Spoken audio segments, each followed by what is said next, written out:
Well, I just thought I'd do another little video to show you what traffic can be like going home.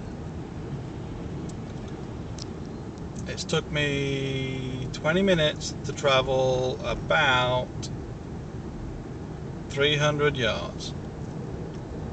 So I'm getting off the freeway and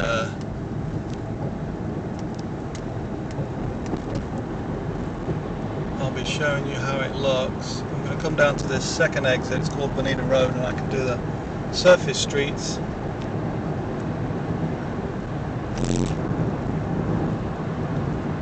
Drive down Bonita Road to go home.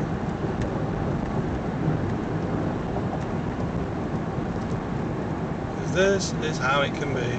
And of course it rained today, so the roads are fairly slick, and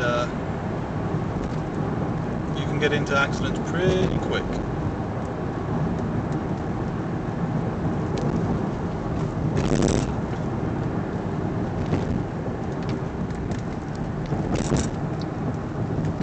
You see, that's what it's like.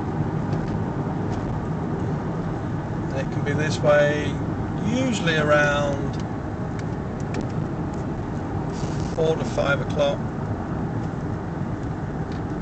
but I'm going to get away from that.